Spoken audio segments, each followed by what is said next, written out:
The most surprising thing happened at the next graduation ceremony. 6 months after the Memorial Garden confrontation, Maya Torres stood in full dress uniform accepting her commission as lieutenant. The auditorium felt different that day. Not the usual celebratory atmosphere, but something heavier, more significant. I watched from the observers' gallery as they called her name, noticing how the command staff's posture shifted when she approached the podium. Their expressions held neither anger nor celebration, but something closer to professional acknowledgement. She graduated with highest honors despite her actions. The ceremony program listed her achievements in standard academic terms: top scores in tactical analysis, exceptional performance in field exercises, innovative solutions to complex strategic problems. But everyone in that room knew the real reason for her recognition. They weren't honoring her test scores. They were acknowledging what she'd accomplished when the system failed.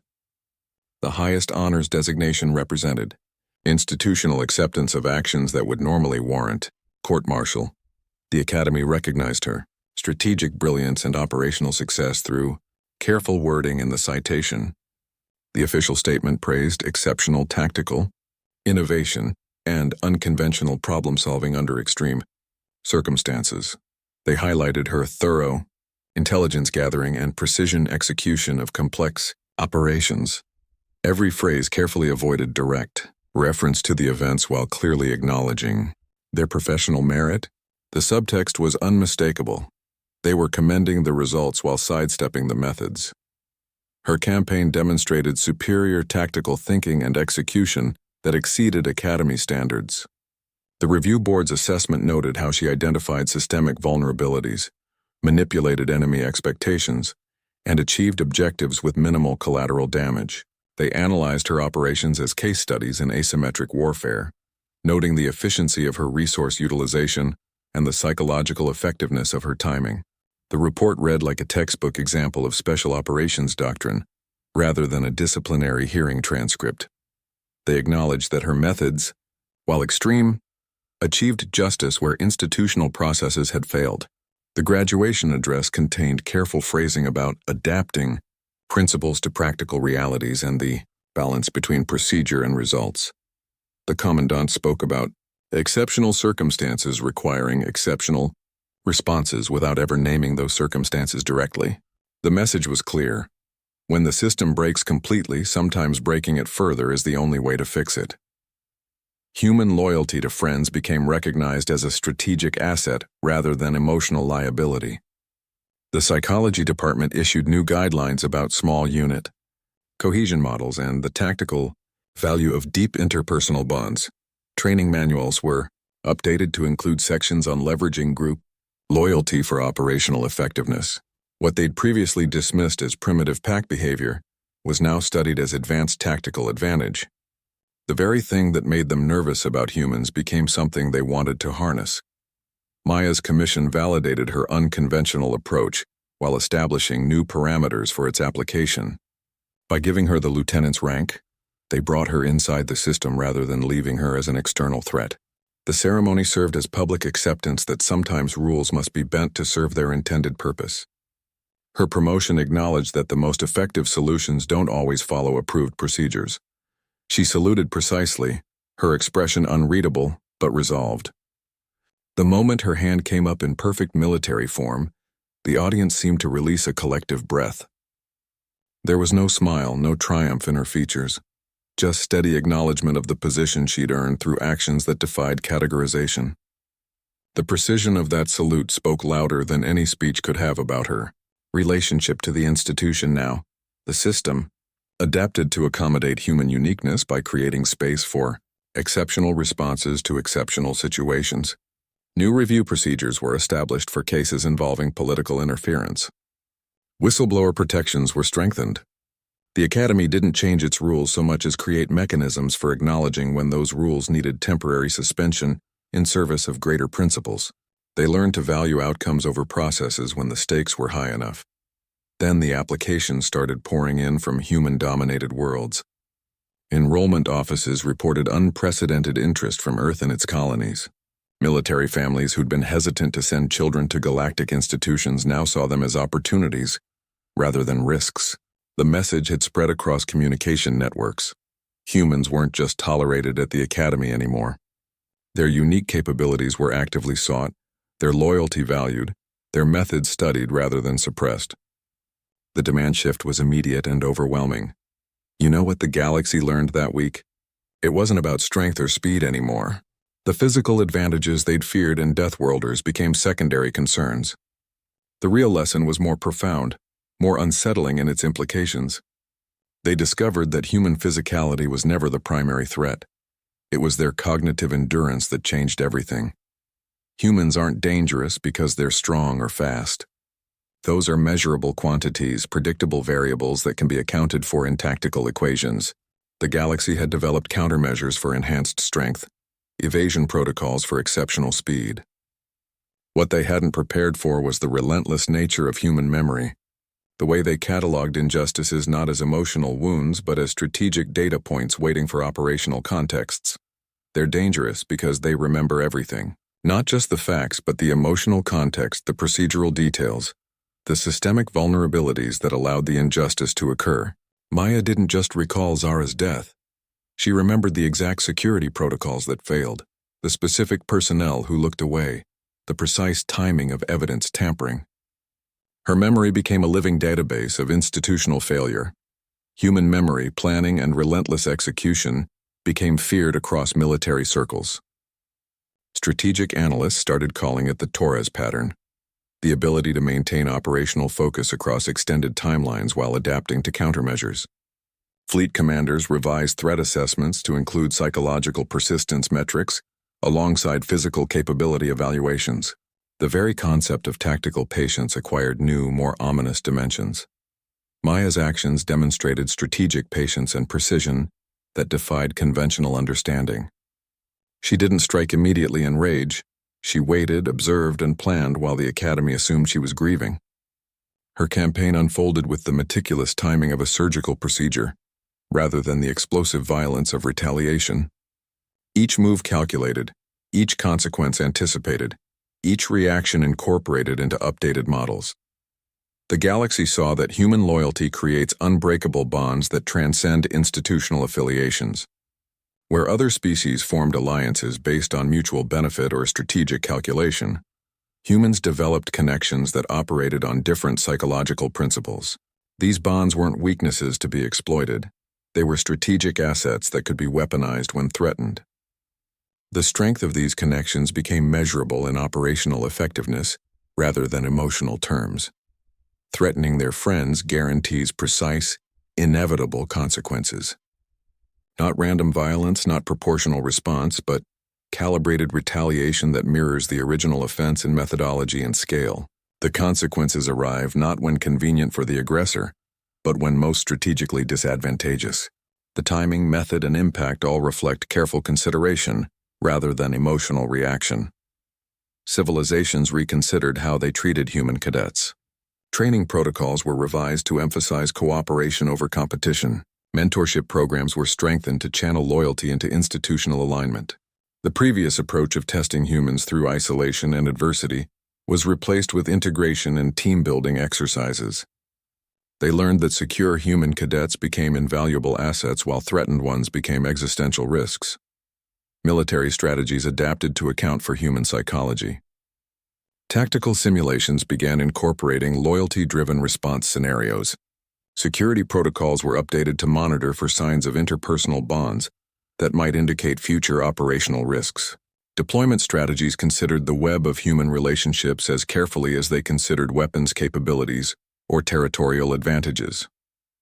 One person's justice reshaped interstellar military policy.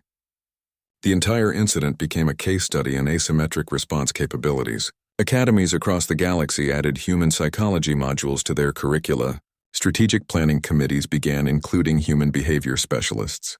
The understanding of what motivated humans, what deterred them, and what might trigger extreme responses became standard knowledge at command levels. That's when enrollment numbers went crazy. Then Maya executed her most audacious move against Admiral Korath. She infiltrated his private quarters without triggering a single alarm, moving through the environmental control ducts that ran directly above his living space. The Admiral's security detail had checked every door and window. but they'd overlooked the maintenance access panel behind his antique bookcase. Maya dropped into the room during the 15-minute window when his guard switched shifts, leaving her exactly 7 minutes of unsupervised access. She laced his favorite tea with a slow-acting neurotoxin, adding it to the precise blend of earth leaves he imported at considerable expense. The toxin was colorless, odorless, and tasteless, designed to activate only when combined with the specific enzymes present in Thasian biology. She measured the dosage carefully, enough to cause gradual paralysis while maintaining complete mental clarity. The Admiral would remain fully aware as his body slowly failed, experiencing every moment of the physiological shutdown without loss of consciousness. Maya left a note explaining he had limited time for the antidote. The message was typed on official Academy stationery she'd taken from his own desk. It listed the exact symptoms he would experience: the initial tingling in his extremities, the progressive muscle weakness, the respiratory difficulty that would culminate in complete systemic failure. Each stage was accompanied by a precise time frame, counting down the hours until irreversible damage occurred. The note contained no threats, only clinical descriptions of the biological processes already underway. The choice was simple: justice or death. She provided the terms clearly, a full public confession naming everyone involved in the cover-up, delivered across all Academy channels. The confession needed to include specific details about evidence tampering, witness intimidation, and the political pressures that prevented proper investigation. Only after verifying the completeness and accuracy of his statement would she reveal the antidote's location. The alternative was experiencing the neurotoxin's full effects without intervention. She provided coordinates where he could find the antidote after confession, but with a crucial condition. The coordinates would only become active after she verified his statement met all requirements. The antidote itself was stored in a temperature-controlled case in his own quarters, positioned where he would likely never think to look until desperation set in. This ensured he would have to follow through completely, rather than attempting to find the antidote first and then renege on his confession. The neurotoxin caused gradual paralysis while maintaining mental clarity, a particularly cruel combination that forced the Admiral to confront his deteriorating condition with perfect awareness. Within hours, he would lose control of his limbs while remaining fully cognizant. His respiratory system would slowly fail, while his mind remained trapped in a body that could no longer respond to his commands. The psychological torment was as calculated as the physical effects. Korath realized she wasn't bluffing about the lethal dosage when the first symptoms appeared exactly according to the timetable she'd provided. The tingling started in his fingertips precisely 2 hours after drinking the tea, followed by the muscle weakness she'd described. The progression matched her predictions minute by minute, demonstrating her complete control over the situation. His medical training confirmed the accuracy of her clinical descriptions. This was a professionally administered compound, not some improvised poison. He had to confront his own complicity in the cover-up with death as the alternative. The neurotoxin's effects created a countdown that forced honest assessment rather than calculated evasion. With each passing minute of physical deterioration, the political consequences seemed less important than survival. The rationalizations that had seemed so convincing weeks earlier now crumbled under the immediate reality of his own mortality. Maya forced accountability through controlled power, rather than uncontrolled violence. She didn't threaten his family or destroy his reputation first. She offered a clear path to redemption that required him to dismantle his own lies. The operation demonstrated restraint alongside determination, giving him the choice to either participate in revealing the truth or accept the consequences of maintaining the deception. Meanwhile, the entire command structure was watching through the Admiral's emergency activation of the Situation Room monitors. They saw his deteriorating condition, heard his increasingly labored breathing, observed the moment when understanding turned to genuine fear.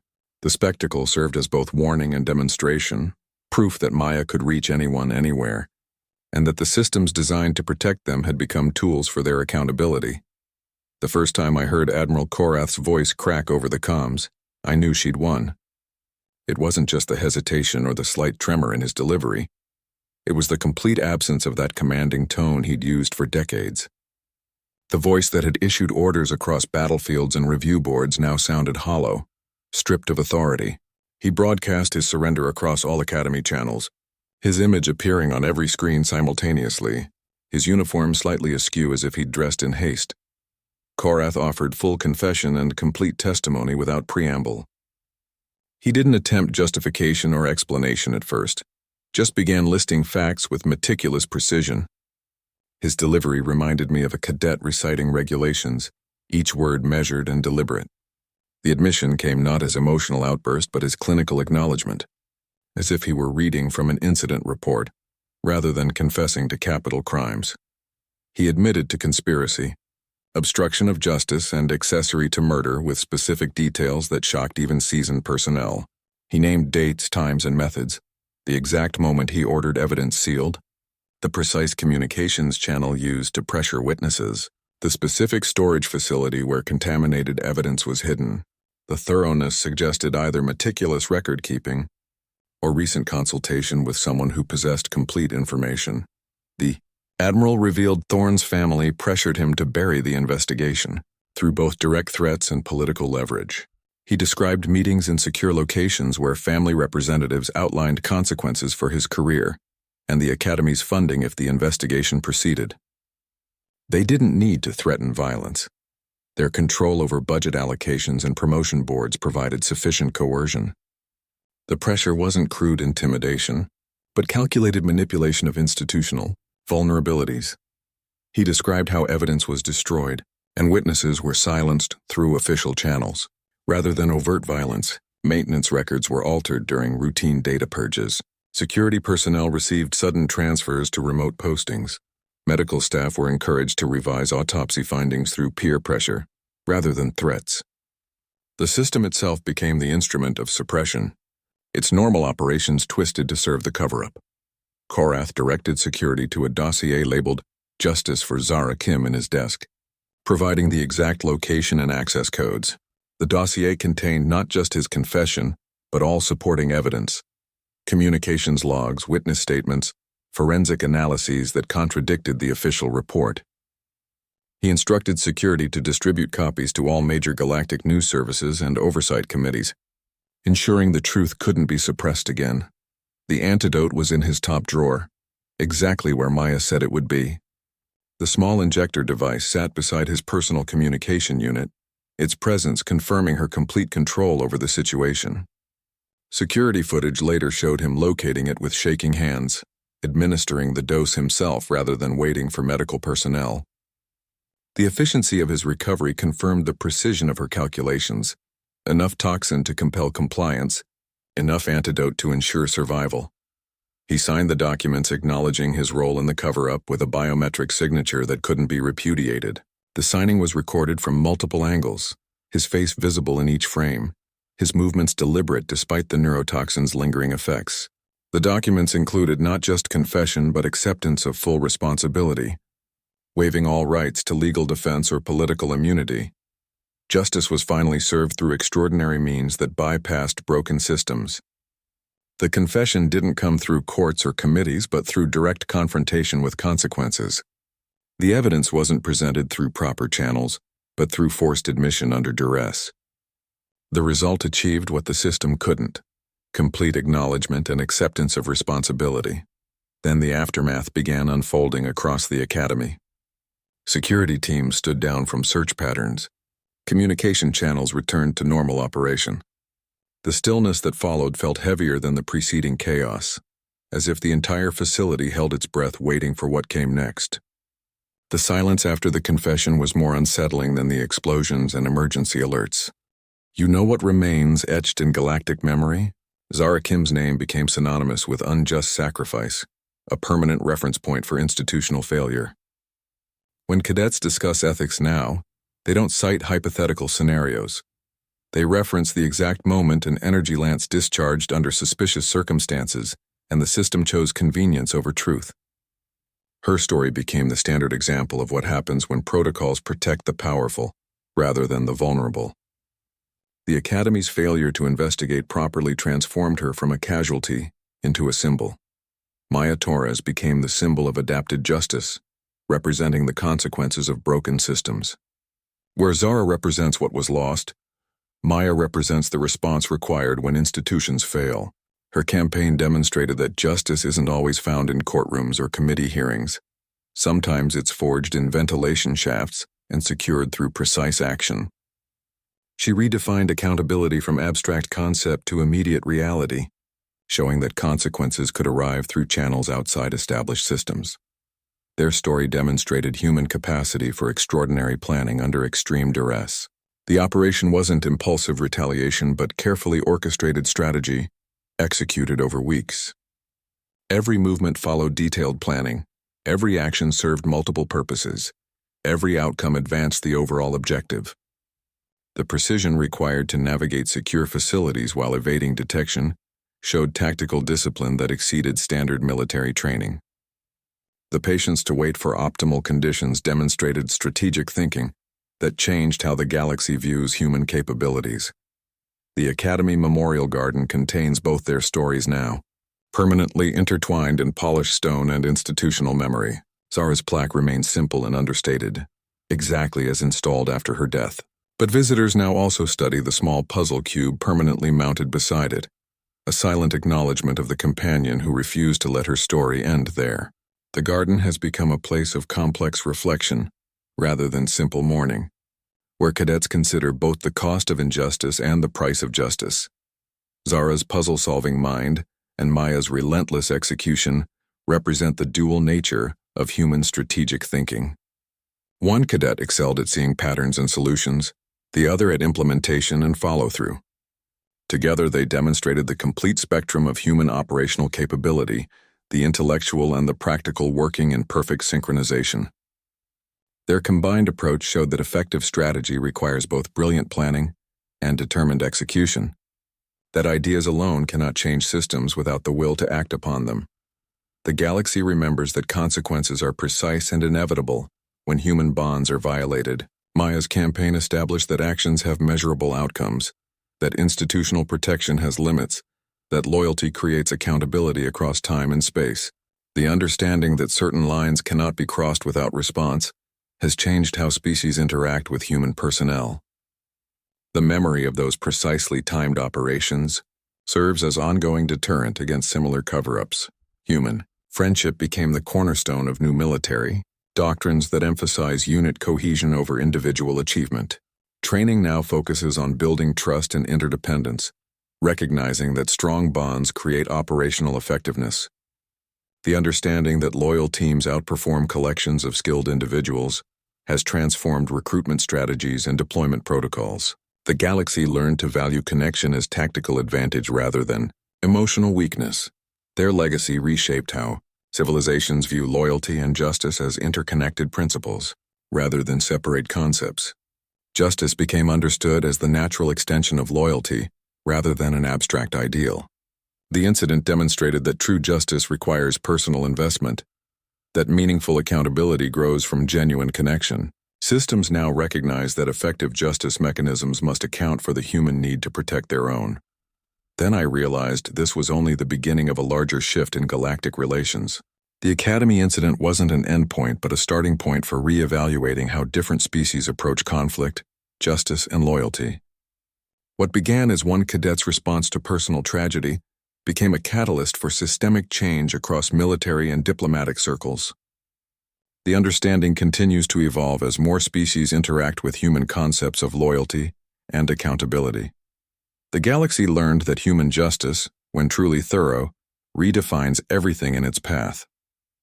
Remember this: loyalty to friends might be the most powerful weapon in the universe, stronger than any fleet or fortress. It's a force that doesn't forget, doesn't forgive betrayal, and never stops calculating the debt. Those who threaten that bond should be prepared for consequences they can't imagine. Not random violence, but precise, inevitable accountability. The universe now understands that some lines, once crossed, awaken a response that reshapes destinies and rewrites the rules of engagement forever. Then something unprecedented happened across military academies. Enrollment applications from human worlds increased by 400% within a single recruitment cycle. The surge wasn't gradual, it was immediate and overwhelming, flooding admission offices with more qualified candidates than they'd received in the previous decade combined. Every major academy suddenly wanted Deathworlder cadets, competing aggressively for the very students they'd previously regarded with cautious skepticism. Recruitment teams that once hesitated to visit human colonies now established permanent offices there, offering incentives and guarantees that would have been unthinkable just months earlier. They recognized human strategic thinking as invaluable after witnessing its application under extreme conditions. Maya's campaign demonstrated capabilities that transcended standard tactical training. The ability to maintain operational focus across extended timelines, the precision in exploiting systemic vulnerabilities, the psychological endurance that allowed for delayed but inevitable response. These weren't taught skills, but emergent properties of human cognition that the academies now sought to harness and develop. The pack bonding psychology became studied as tactical advantage rather than emotional weakness. Research divisions established entire departments dedicated to human social dynamics. They analyzed how small unit cohesion could be leveraged for improved mission success rates. What they'd previously dismissed as primitive tribal behavior was now recognized as advanced team optimization. The very thing that made them nervous about humans, their intense, interpersonal connections, became their most valued military asset. Human loyalty and memory were weaponized. Informal doctrine for the first time. Training manuals incorporated modules on leveraging personal bonds for operational effectiveness. Strategic planning began accounting for the human capacity to maintain focus on long-term objectives, despite external pressures. The concept of justice-driven persistence entered tactical vocabulary as a measurable strategic factor. Commanders learned to calculate response probabilities, based on perceived betrayals of trust rather than just territorial or resource-based. Conflicts at academies adapted protocols to accommodate human uniqueness through structural changes rather than temporary adjustments. They redesigned training exercises to emphasize team interdependence over individual achievement. They revised psychological evaluation criteria to identify and nurture the specific cognitive patterns Maya had demonstrated.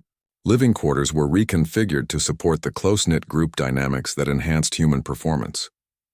The institutional resistance to human differences transformed into active cultivation of those differences. The demand for human cadets exceeded all expectations, creating processing backlogs that stretched recruitment cycles. Waiting lists grew longer each semester as more galactic powers sought to integrate human capabilities into their military structures. The competition for top human candidates became fierce, with academies offering unprecedented benefits, advanced training opportunities, guaranteed post-graduation assignments, even political considerations for their home colonies. The shift from reluctance to recruitment transformed interstellar military education completely. Maya's actions became required study in tactical courses across all major institutions. Her campaign was analyzed not as rebellion, but as masterclass in asymmetric warfare. Students studied her movement patterns through the academy, her manipulation of security systems, her psychological operations against command staff. The lessons focused on both executing such campaigns and defending against them. Her methods became textbook examples of turning institutional strengths against themselves, of leveraging patience as a weapon, of achieving strategic objectives through precise application, of pressure rather than overwhelming force. Human participation in galactic military education transformed from tolerated inclusion to actively sought advantage. The academies didn't just accept humans, they competed for them, adapted to them, and ultimately came to depend on them. The cultural shift was absolute, rewriting decades of cautious policy in a single dramatic reevaluation. The institutions that had once questioned whether humans belonged now wondered how they'd ever operated without them. Meanwhile, the warning remained clear in every tactical manual and training exercise. The same capabilities that made humans invaluable allies also made them formidable adversaries. The lesson wasn't just about recruitment, it was about understanding the consequences of betrayal, the price of broken trust, the inevitable accounting that followed injustice. The academies learned to value human loyalty not just for what it could achieve, but for what it could destroy when provoked. The final lesson was both promise and threat, delivered not through diplomatic channels but through lived consequences. Humans make excellent friends, loyal to a degree that transcends logic, caring in ways that defy calculation, protective beyond any reasonable expectation. I've watched human soldiers shield their comrades with their own bodies without hesitation. I've seen them share their last rations without being asked. I've observed them remember birthdays and anniversaries years after anyone else would have forgotten. Their capacity for connection operates on a different scale than other species, creating bonds that withstand distance, time, and circumstance. But they make absolutely terrible enemies when wronged. The same loyalty that makes them exceptional allies becomes their most devastating weapon when betrayed. Where other species might seek compensation or formal apologies, humans pursue something closer to absolute justice. Their response isn't proportional to the offense, it's proportional to the value of the bond that was broken. The deeper the loyalty, the more comprehensive the retaliation. Their strategic discipline becomes a weapon against oppressors, transforming grief into operational planning rather than destructive rage. Maya didn't scream or threaten when they dismissed her evidence. She didn't launch an immediate assault when they closed the investigation. She recognized that justice required more than emotional outburst. It demanded meticulous preparation, thorough intelligence gathering, and precise execution. Her campaign demonstrated that human retaliation isn't about causing pain but about restoring, balanced through calculated action. Justice isn't protest born of anger but calculated commitment to seeing consequences through to their logical conclusion. The galaxy watched Maya methodically dismantle an entire protection apparatus, not because she enjoyed the destruction, but because she believed it was necessary. Each action served a specific purpose in a larger design. Each target was chosen for their role in the injustice. Each move advanced the overall objective rather than satisfying momentary emotional needs. The galaxy learned to value human friendship deeply after witnessing what its absence could unleash. Military alliances now prioritize human participation, not just for their combat capabilities but for the stability their presence provides. Knowing that harming a human's bonded companions guarantees response changes how conflicts are approached. Their loyalty creates deterrence simply through its existence. But they also learned to fear human retaliation profoundly. The precision, the patience, the inevitability of Maya's campaign became the stuff of tactical nightmares. Commanders now factor human psychological patterns into risk assessments. Diplomatic protocols include new considerations for how actions might affect human members of mixed species communities. The understanding that certain lines cannot be crossed without consequence has changed interstellar relations. Maya's victory was about safeguarding community as much as justice. By demonstrating the costs of threatening human bonds, she created protective deterrence for all future human relationships within galactic institutions. Her actions established that human connections would be defended with whatever resources necessary, making them less attractive targets for manipulation or exploitation. The campaign protected not just Zara's memory, but every human who might follow. The balance between ally and adversary became crystal clear through her actions. Humans don't occupy some middle ground. They exist at both extremes simultaneously. The same person who would give you their last oxygen canister might also methodically dismantle your entire operation if you harm someone they care about. There's no neutral territory with humans. You're either within their protective circle or outside it. Human loyalty became the most valuable and dangerous asset in galactic relations. Its value lies in its unconditional nature when respected, its danger in its absolute nature when betrayed. Military contracts now include clauses about human relationship protections. Deployment protocols consider the web of human connections when assigning missions. The understanding that loyalty drives human behavior more than rules or rewards has changed how everyone interacts with them.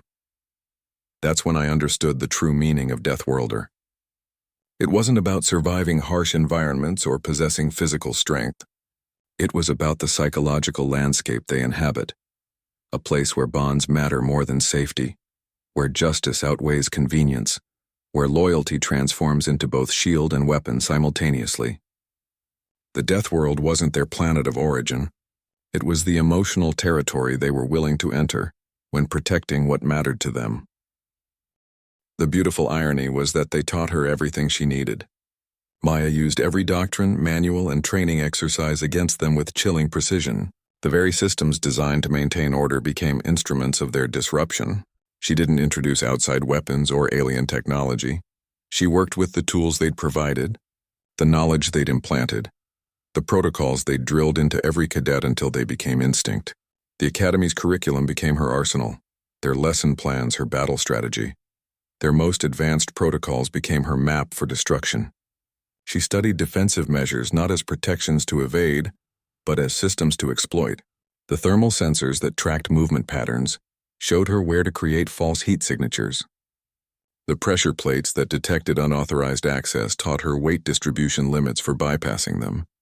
The acoustic monitors that listened for suspicious noises revealed which frequencies could mask her movements. Every security feature designed to protect became a vulnerability she could manipulate.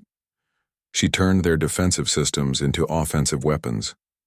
The automated turrets that guarded sensitive areas, she reprogrammed their targeting parameters to track security team insignias instead of unauthorized personnel. The containment fields meant to isolate breaches, she recalibrated them to trap entire patrol squads in their own defensive bubbles. The emergency lockdown protocols? She triggered them strategically to isolate command staff from their security details. They found themselves battling their own infrastructure. Security patrol routes became ambush sites she controlled perfectly. She knew every check-in schedule, every rotation pattern, every blind spot along their prescribed paths. The patrol that always paused at the junction of corridors 4 and 7? She positioned automated distractions there that would split their attention. The team that consistently took a shortcut through Storage Bay 12, she arranged maintenance hazards that channeled them into optimal engagement zones. They moved through spaces she'd already prepared for them. Weapons designed to protect the Academy were used against their owners. The stun grenades issued for riot control? She remotely detonated them in ventilation systems to disperse sleeping gas through security quarters. The restraint fields meant to incapacitate intruders. She inverted the polarity to create temporary barriers that blocked rescue teams. The communication jammers for isolating compromised areas. She tuned them to specific frequencies that disrupted coordination between command centers. Their own equipment turned treacherous. Maya demonstrated superior knowledge of their own tactics and procedures. When security teams established perimeter protocols, she anticipated their fallback positions. When they implemented emergency communication codes, she cracked the encryption patterns faster than their crypto specialists. When they deployed counter-intrusion measures, she recognized the templates from training exercises and knew exactly how to bypass them. She consistently remained 3 steps ahead because she knew their playbook better than they did. She moved through the facility like she designed it herself. Not just the physical layout, but the operational rhythms. When shifts changed, when systems underwent maintenance, when patrols reported status updates.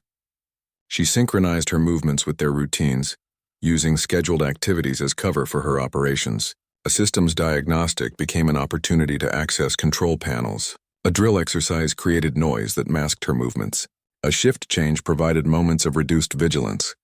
Every security weakness they'd overlooked became her advantage. The maintenance hatch nobody thought to secure because it required triple-jointed anatomy to access. Human flexibility made it passable. The data conduit junction considered too narrow for surveillance equipment, she modified Academy-issue sensors to fit. The blind spot in the visual coverage that everyone assumed was covered by motion sensors, she learned to move in ways that didn't trigger the sensitivity thresholds. Their complacency became her opportunity. The Academy's pride became their greatest vulnerability. They'd been so confident in their systems, so certain of their superiority that they never considered someone might use their own teachings against them. The very excellence of their training program created the perfect adversary, someone who understood their methods completely, but operated outside their ethical constraints. They'd built an impeccable system and then trained someone how to dismantle it. Then she began systematically eliminating the conspirators. You know what made Maya's approach so terrifyingly effective?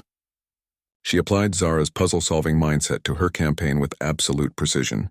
While Zara would have analyzed tactical simulations and strategic dilemmas, Maya studied the Academy itself as one massive, interconnected puzzle waiting to be solved. She approached the complex network of security systems, personnel rotations, and architectural layouts with the same methodical curiosity Zara brought to wargames and theoretical scenarios. Maya studied the Academy like Zara would have studied it, treating each corridor as a variable and each security protocol as an equation to be balanced. She spent days observing patterns, not just guard rotations but the subtle rhythms of maintenance schedules, the precise timing of system diagnostics, the intervals between status reports. She noted which security cameras had the slowest panning speeds, which doors took milliseconds longer to seal, which ventilation fans created exactly enough noise to mask movement sounds. She identified every security protocol and defensive system weakness through relentless observation and analysis. The biometric scanners had a quarter-second delay between identification and authorization that could be exploited. The motion sensors could be tricked by moving at specific angles to their detection fields. The communication jammers emitted predictable frequency patterns that could be anticipated and avoided. Each vulnerability became a piece of the larger puzzle she was assembling. Her strategy mirrored Zara's ability to see 6 steps ahead in every engagement. When security teams set up perimeter defenses, she already knew their fallback positions and reinforcement routes. When command staff implemented new encryption protocols, she'd already predicted the algorithmic patterns they would use. When they altered patrol schedules, she recognized the template from standard emergency procedures and adjusted her movements accordingly. She wasn't reacting to their actions. She was anticipating them.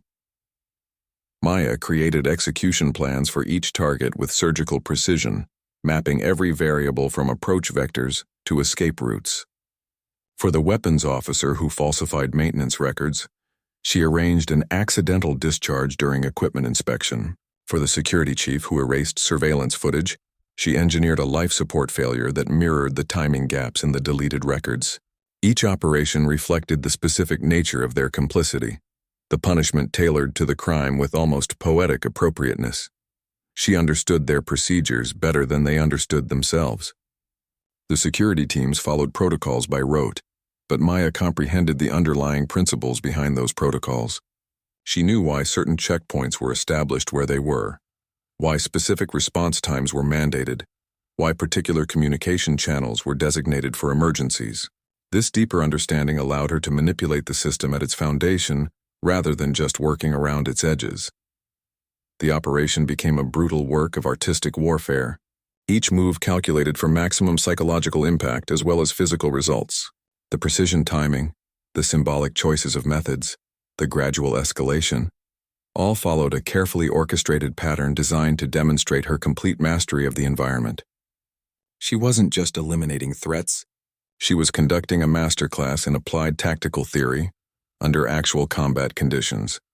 Every move demonstrated strategic brilliance rather than brute force. She used minimal energy expenditure for maximum effect, leveraging the Academy's own systems to do most of the work.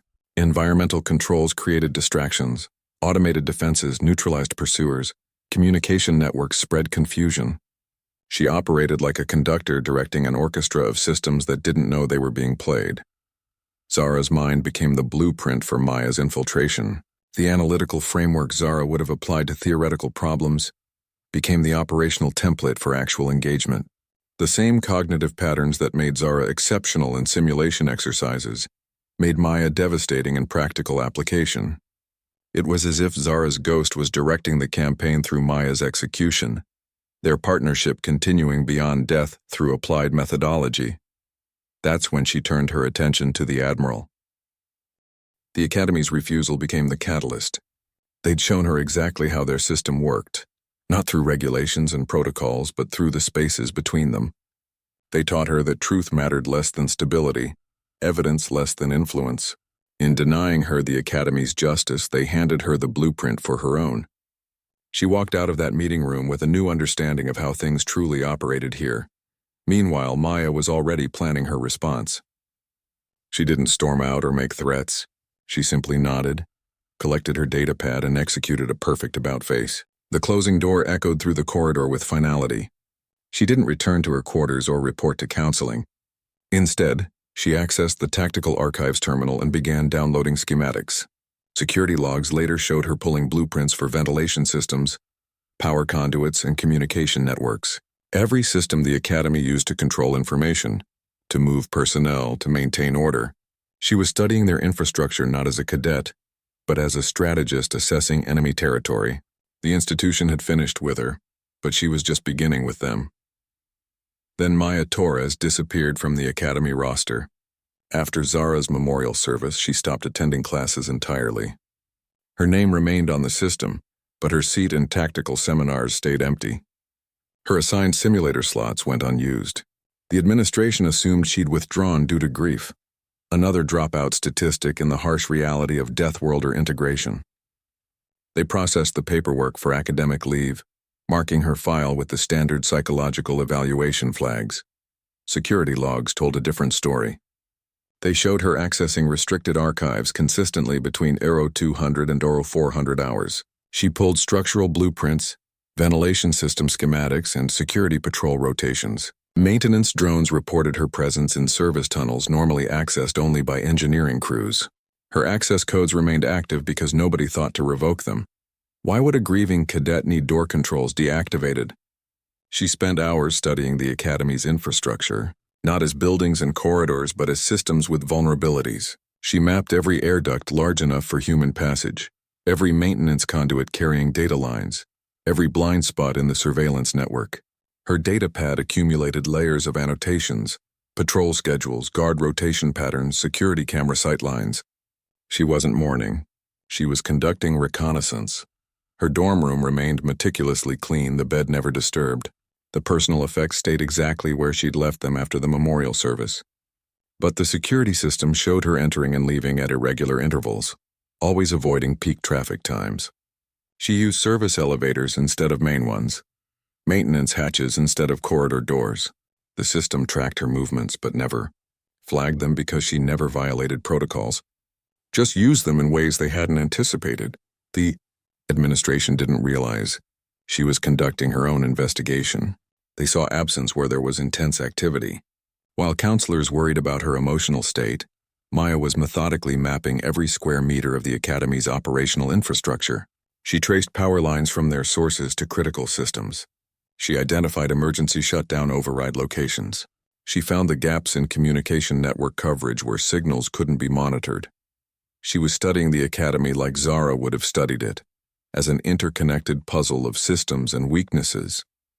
Where Zara would have solved tactical problems, Maya identified structural vulnerabilities. Where Zara predicted enemy movements, Maya mapped security patrol routes. She applied her partner's analytical approach to the physical environment, treating walls and doors and sensors as variables in an equation she intended to solve. Her disappearance wasn't retreat, it was preparation. She moved through the Academy's spaces like a ghost, learning their rhythms and blind spots. She noted which guards took longer breaks, which surveillance cameras had maintenance delays, which access points were least monitored during shift changes. She wasn't hiding from the system. She was mastering it. That's when the first strange accident occurred. A maintenance bot malfunctioned in the central communications hub, spilling conductive fluid across primary server nodes. The outage lasted precisely 17 minutes, exactly the time discrepancy noted in the security logs from Zara's incident. During those 17 minutes, 3 separate security feeds experienced temporary corruption patterns matching the earlier data wipe. The system registered it as another technical glitch, but the timing felt deliberate. The precision felt practiced. The incident felt like a test run. The first explosion rocked the Academy's private shuttle bay exactly 17 minutes after Thorne began his pre-flight checks. His custom-modified luxury shuttle, a gleaming symbol of family privilege, detonated with such precision that it vaporized the cockpit section while leaving adjacent craft untouched. The blast pattern showed concentric thermal rings indicating a shaped charge, rather than random systems failure. Engine compartment explosions typically radiate outward chaotically, but this blast channeled energy inward first, collapsing the power core with surgical focus before the secondary detonation. Security teams found no forensic evidence pointing to any perpetrator. The blast site showed no residue from external explosives, no tool marks on access panels, no foreign biological traces. The investigation discovered the sabotage had been executed using the shuttle's own systems against itself. Someone had reprogrammed the engine's startup sequence to override safety limits, then planted a cascade failure in the cooling regulators. The saboteur used Thorne's own vanity. Modifications, the unauthorized performance, enhancements he'd installed, as the weapon against him. The explosion coincided with the mysterious broadcast. Across every Academy channel simultaneously, a distorted voice filtered through multiple layers of audio scrambling, stated exactly 7 words. "You killed my friend." You covered it up. Now you pay. The message repeated twice before the emergency override systems finally killed the transmission. Comms technicians traced the signal to a maintenance access point in the shuttle bay's ventilation system, but by the time security reached the location, they found only a disconnected data jack and thermal readings indicating someone had been there minutes earlier. 3 of Thorne's associates died in unrelated accidents that same week. His weapons instructor fell down a service shaft after safety railings mysteriously disengaged. The security officer who'd erased the surveillance footage suffered a catastrophic life support failure in his quarters. The medical technician who altered the autopsy report experienced a lethal allergic reaction to medication that had been correctly prescribed for years. Each death appeared coincidental. Each investigation concluded with accidental causes. But the patterns revealed tactical similarities too precise for coincidence. The methods indicated someone with advanced military training. The railings weren't just loose. Their mounting bolts had been precisely weakened to fail under specific weight distribution. The life support system didn't randomly malfunction. Someone had recalibrated oxygen filters to gradually introduce toxic compounds. The medication wasn't contaminated. Someone had altered its chemical composition during a pharmacy inventory rotation. These weren't crimes of passion. They were executions designed to mimic accidents, each requiring detailed knowledge of systems and procedures. Maya's campaign had begun with surgical precision. She wasn't just eliminating targets, she was demonstrating her mastery of their environment. Each operation showed her understanding of engineering principles, security protocols, and psychological patterns. She struck where they felt safest, using their own infrastructure as weapons. The message was clear. She knew their systems better than they did, and she would use that knowledge to dismantle their protection layer by layer. Then the real lockdown began. Admiral Korath activated full security protocols, sealing all sectors and deploying armed patrols to every corridor. They thought they were containing a threat. They didn't realize they were locking themselves inside with the very predator they feared. The academy became a sealed environment, and Maya knew every ventilation shaft, every service tunnel, every blind spot in their security net. The hunt was underway, but the hunters had no idea they were the ones being tracked. You know what happened when Maya's dossier became public? The evidence implicated dozens of academy staff and officials across multiple departments, revealing a conspiracy that extended through every level of the institution. Weapons officers had systematically falsified maintenance records to conceal the true nature of the energy lance that killed Zara. They altered diagnostic logs, replaced calibration certificates, and backdated inspection reports to support the equipment failure narrative. The modifications showed professional knowledge of weapons systems but amateurish attempts at record-keeping, the kind of mistakes that happen when people rush to cover their tracks. Security personnel had erased surveillance footage showing Thorne's actions in the weapons control area. They didn't just delete files. They overwrote data sectors using military-grade wiping protocols designed to prevent recovery. The erasure patterns indicated coordination between multiple security teams across different shifts. Some officers altered log entries to show system errors rather than manual interventions. Others created false timestamps that placed Thorne in different locations during the critical period. The cover-up required synchronized action across 3 security divisions that normally operated independently. Medical staff had altered autopsy reports to support the accident narrative. They minimized the severity of Zara's injuries in official documents, attributing trauma patterns to secondary impacts rather than the initial energy discharge. Toxicology reports were edited to remove evidence of system overrides that would have indicated weapon tampering. The medical team's changes were subtle but significant. Adjusted percentages in tissue damage assessments, revised timestamps on time of death calculations, altered descriptions of energy weapon signatures. Each alteration served to deflect attention from the deliberate nature of the attack. Administrators had pressured witnesses to change their statements through a combination of career threats and institutional leverage. Cadets who saw Thorne at the weapons terminal received sudden reassignments to undesirable postings. Instructors who questioned the official narrative found their performance evaluations downgraded. Support staff who might have seen something were offered promotions contingent on their cooperation with the revised timeline.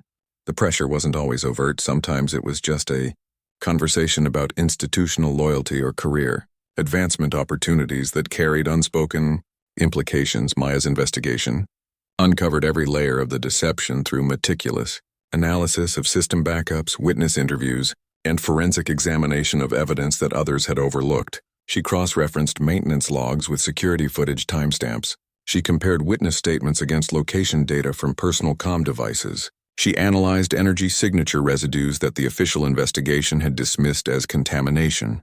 Her approach combined technical expertise with investigative persistence, treating each discrepancy as a puzzle piece rather than an anomaly.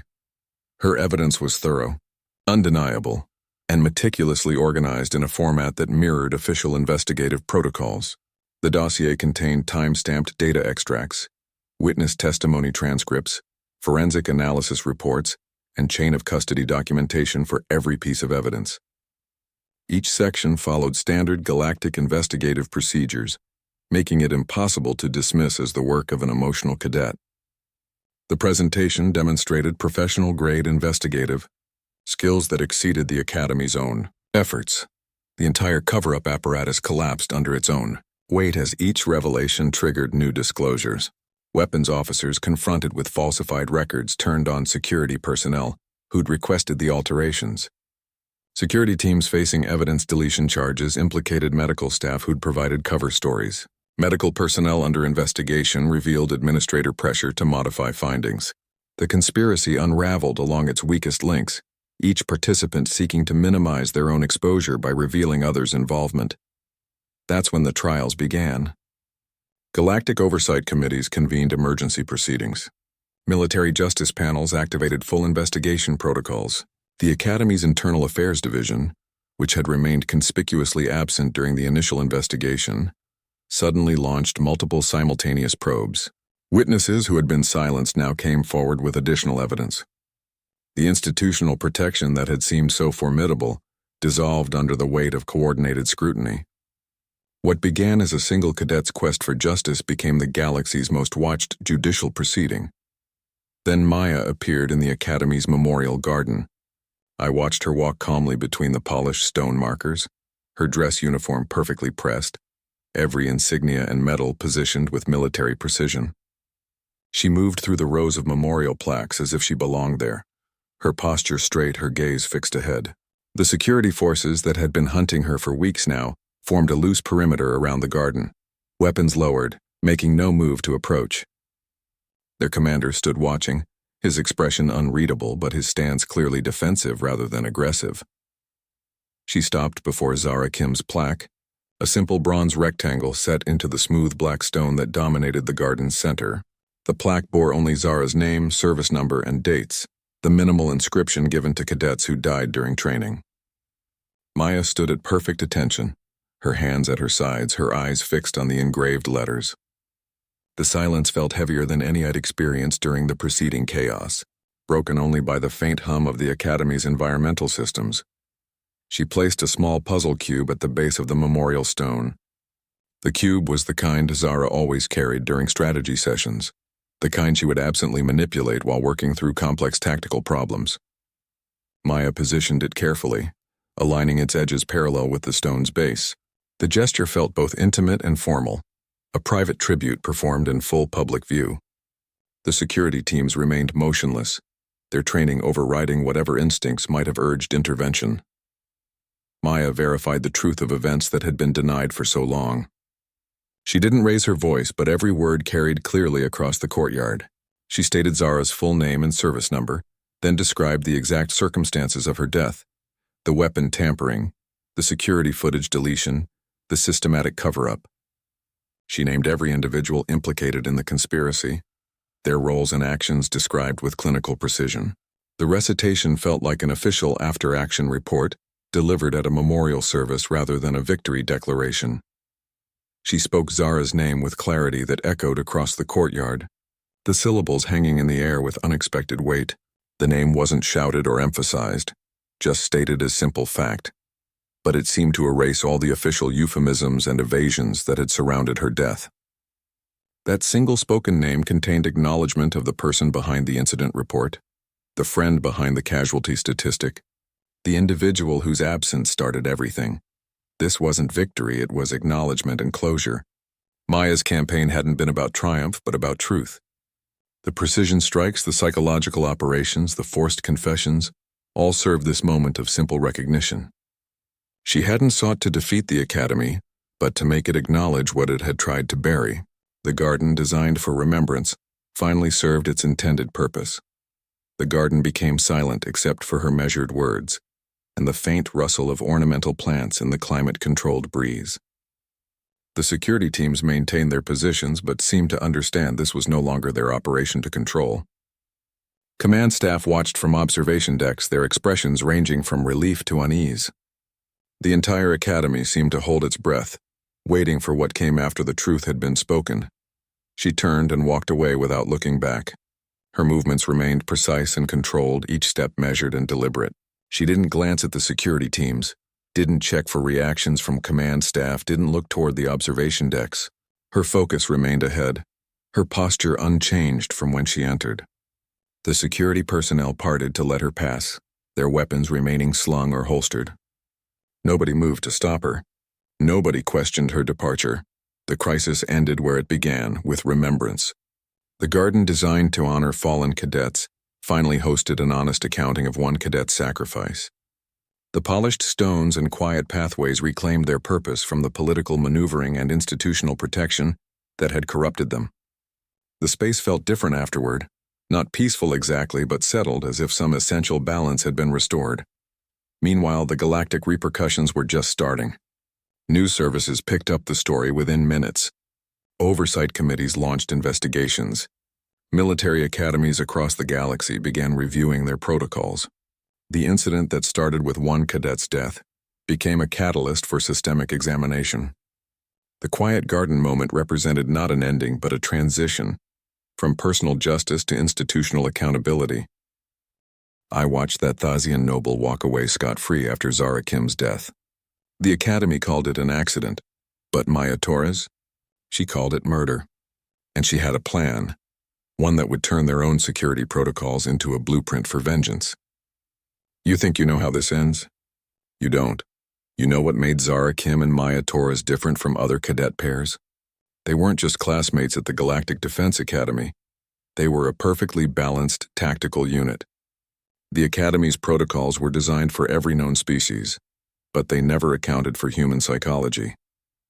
Their systems measured physical strength, reaction times, and tactical aptitude, but they had no metric for the particular way humans bonded under pressure. Zara approached every problem with that quiet curiosity of hers. She could see patterns where others saw chaos, solving tactical puzzles 6 steps ahead of the instructors themselves. I watched her during simulation exercises. She'd sit perfectly still while her mind worked through every variable.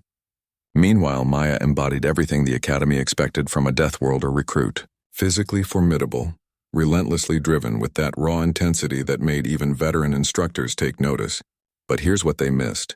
Together, they formed something entirely new. Their synergy shaped every moment of training. During live-fire exercises, Zara would identify structural weaknesses in defense grids while Maya exploited them with surgical precision. In strategy sessions, Maya's aggressive approaches forced opponents into positions where Zara's predictive models became devastatingly effective. The Academy's evaluation systems kept trying to categorize them as separate entities, but their combined effectiveness exceeded all measurable parameters.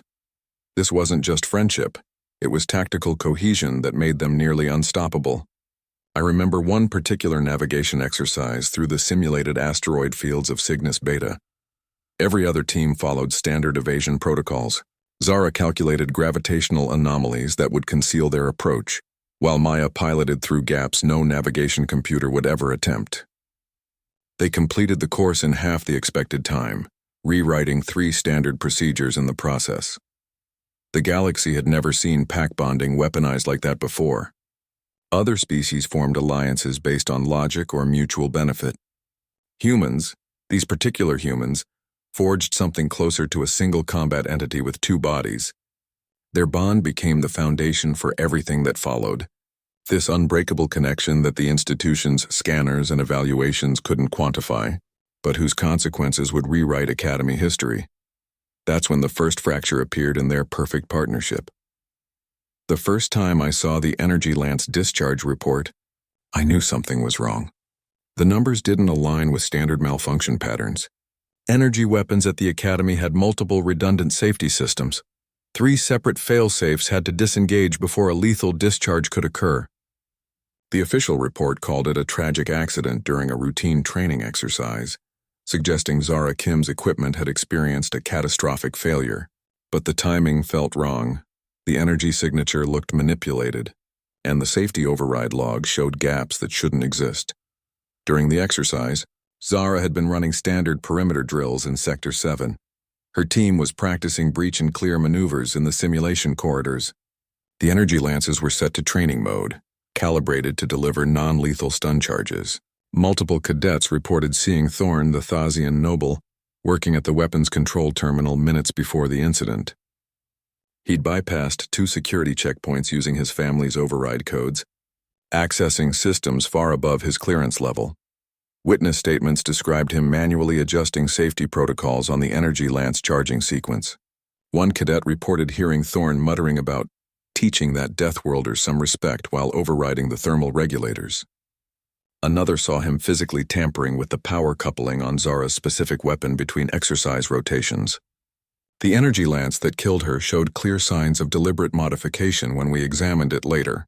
The cooling vents had been partially blocked, the safety interlocks showed tool marks, and the power cell had been swapped for an unstable experimental model. Security footage from the training sector should have captured everything. The Academy maintained 12 separate camera angles covering every square meter of those corridors. But during the critical 20-minute window surrounding the incident, every single feed experienced simultaneous data corruption. The system logs showed a sophisticated slicing program that targeted specific surveillance nodes while leaving adjacent systems untouched. This wasn't random system failure.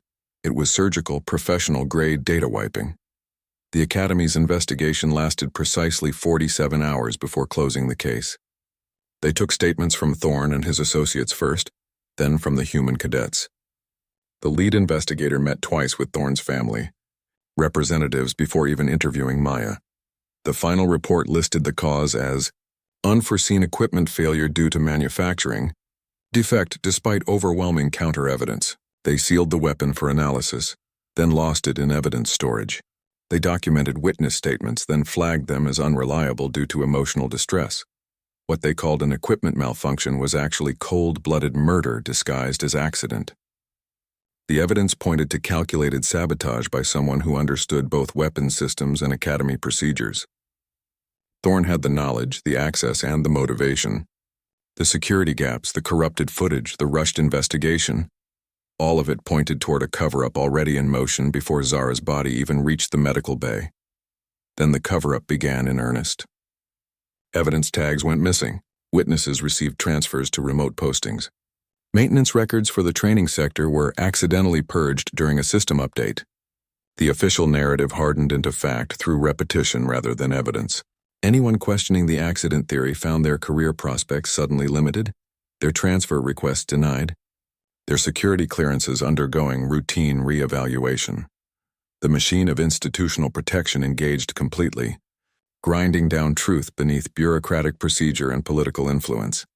That's when Maya stopped believing in accidents and started looking for patterns. You know what happened when Maya demanded a real investigation? She compiled everything. Security log anomalies, maintenance records showing tool marks on the energy lance, 3 eyewitness accounts placing Thorn at the weapons terminal. She presented it to the command staff in a formal briefing, laying out the evidence with the same precision Zara would have used. The data showed thermal signatures inconsistent with accidental discharge, timestamps that didn't align with the official report, and access logs proving Thorn had overridden safety protocols 17 minutes before the incident. The Academy leadership listened with that patronizing silence they reserve for emotional cadets. Admiral Korath himself chaired the meeting, flanked by 2 stone-faced aides. When Maya finished presenting, he didn't address the evidence. Instead, he asked about her grief counseling sessions. He suggested the stress of loss might be clouding her judgment. One of the aides actually recommended additional psychological evaluation, implying trauma had distorted her memory of events. They treated forensic data like symptoms of emotional distress. Thorne's family connections made him untouchable. His uncle chaired the Galactic Oversight Committee. His mother controlled 3 major defense contracts with the Academy. Every piece of evidence Maya presented bumped against that invisible wall of political protection. The command staff's dismissals weren't about the facts, they were about calculating consequences. A scandal involving a Thasian noble would mean funding cuts, committee hearings, damaged reputations. A dead human cadet was just a tragic statistic. They offered Maya counseling instead of justice. The medical staff scheduled extra therapy sessions. The academic office suggested a leave of absence to process her grief. The system wasn't designed to deliver truth. It was designed to manage disruptions. I watched the administration smoothly redirect every demand for investigation into another appointment with staff psychologists, another meeting with grief counselors. They pathologized her pursuit of truth as a symptom to be treated. I watched Maya's expression change during that final meeting with command staff. For weeks, she'd maintained that military bearing, that crisp professionalism despite the mounting evidence of institutional betrayal. But when Admiral Korath personally ordered the case closed for the good of the Academy community, something shifted behind her eyes. The desperate hope for institutional justice extinguished itself. In its place grew something colder, sharper, more focused. You know what happened when the Academy realized they had a predator inside? Admiral Korath ordered a full lockdown and security sweep, deploying every available guard across 15 sectors. They sealed bulkheads, activated motion sensors, and stationed teams at every major intersection. Their best tactical units swept through corridors with full combat gear, scanning for heat signatures and energy readings. They searched for 7 hours straight, checking every storage closet, every maintenance bay, every possible hiding place across 13 levels of the facility. They found nothing but empty corridors and malfunctioning sensor ghosts. Their teams couldn't find Maya despite extensive searching because she wasn't hiding in rooms, she was moving through the spaces between them. She traveled through maintenance corridors and ventilation systems that didn't appear on standard blueprints. The Academy's architectural plans showed primary access routes, but she navigated the secondary networks, the service tunnels for environmental systems, the narrow passages for data conduit maintenance, the vertical shafts for structural inspections. These spaces were tight, dark, and rarely patrolled, perfect for someone who'd memorized every centimeter during her nocturnal reconnaissance. Security cameras captured glimpses of movement that vanished instantly. A shadow flickering at the edge of a frame in Sector 4's cargo bay. A thermal blur in the ventilation shaft above the command center. A door sensor activating in an abandoned laboratory wing with no visible cause. The footage showed anomalies rather than clear images, patterns of disruption rather than identifiable forms. Review teams argued whether they were seeing system glitches or actual movement. The uncertainty generated more tension than clear evidence would have. Maya eliminated 3 guards in a maintenance corridor with brutal efficiency. They were part of an elite search team, armored and armed with pulse rifles. Security logs show they entered maintenance corridor 7B at 03:17 hours. The corridor cameras malfunctioned for exactly 47 seconds. When the feed restored, all 3 guards were down, neutralized with precise strikes to neural clusters, their weapons disassembled, their communications equipment disabled. None suffered fatal injuries, but all required extensive medical treatment. The efficiency suggested someone trained in close-quarters combat against armored opponents. She left a message etched into the wall with a laser cutter. 3 down, 7 to go. The numbers corresponded exactly to the personnel directly involved in the cover-up. The 50 individuals her investigation had identified as participating in the obstruction of justice. The etching showed clean, steady lines executed without hesitation. The message wasn't scrawled in rage. It was precisely incised like an official notation, a tactical update in an ongoing operation. Each target was someone who helped cover up Zara's murder. The 3 guards had all been on duty during the evidence tampering phase. One had transported the altered energy lance to storage. Another had verified the corrupted security footage deletion. The third had escorted witnesses away from the investigation area. Maya wasn't striking randomly. She was working through a clearly defined list with methodical precision, eliminating threats according to their level of complicity. Her movements showed terrifying calm and strategic discipline. After neutralizing the guards, she didn't flee the area. Security logs show she remained in the vicinity for another 6 minutes, repositioning the unconscious guards to prevent aspiration risks, securing their weapons to prevent accidental discharges, and even applying basic first aid to the most severely injured. She treated the operation with the clinical detachment of a surgeon, rather than the fury of an avenger. This wasn't rage. It was a calculated military operation, executed with professional detachment. Every action served a tactical purpose. Every movement followed a predetermined plan. The precision, the timing, the target selection, all reflected standard special operations doctrine adapted to the specific environment. She wasn't just retaliating, she was systematically dismantling the conspiracy that protected Zara's killer, one precisely calculated move at a time. That's when the broadcast changed everything. Then every screen in the academy lit up with her face. All at once, every terminal, every status monitor, every personal communication device displayed the same image.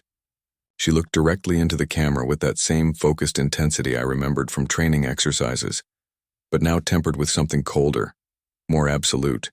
The broadcast overrode every communication channel simultaneously. Secure military bands, public address systems, even the emergency alert network. The Academy's entire communications infrastructure became her platform. She identified herself with full military designation and serial number. Speaking in that crisp, measured cadence they teach all cadets for formal reporting. My name is Maya Torres, Corporal, 2nd Class Human Defense Forces. The designation mattered. She wasn't claiming to be a rogue cadet or a grieving friend. She was asserting her status as a military operative, invoking the authority of her home world's defense forces. The serial number placed her within a chain of command, establishing this as an official action rather than personal vengeance. She declared she was conducting a formal military operation on the facility. Her words carried the weight of official pronouncements, the precise terminology of engagement protocols and rules of warfare. She cited specific galactic conventions regarding justice for fallen comrades, referencing statutes that allowed military personnel to pursue accountability when institutional mechanisms failed. The declaration transformed the situation from internal security matter to interstellar military engagement. The galaxy taught humans to be killers. Congratulations, you created a masterpiece. The statement carried no anger, only factual acknowledgement. She wasn't accusing, she was simply noting the reality of their training. The Academy had indeed designed the curriculum that honed human physical capabilities into lethal precision. They'd celebrated Deathworlder potential in recruitment materials, praised human adaptability in combat simulations, encouraged that relentless drive during training exercises. Now they faced the finished product of their own design. She proclaimed herself judge, jury, and executioner. The terms echoed ancient human legal traditions, concepts the Academy's multicultural framework rarely encountered. She wasn't claiming these roles out of arrogance, she was stating operational reality. With the Academy's justice system compromised and galactic authorities refusing intervention, these functions defaulted to the only person both willing and capable of executing them. The proclamation formalized what her actions had already demonstrated. This wasn't vengeance anymore. It was a war crime tribunal conducted in real time. She'd shifted from targeting individuals to putting the entire system on trial. Each action now served as evidence presentation. Each neutralized conspirator represented a guilty verdict. Each secured area functioned as a courtroom. The operation followed legal procedures as much as tactical ones: evidence gathering, witness accountability, proportional response. She was creating a judicial record through action rather than paperwork. She redefined justice as a live, personal trial within enemy lines. The traditional model of delayed proceedings in secure courtrooms was replaced by immediate accountability in the field. Justice became something experienced rather than adjudicated, something demonstrated rather than debated. Every security officer who heard her broadcast became part of the proceedings.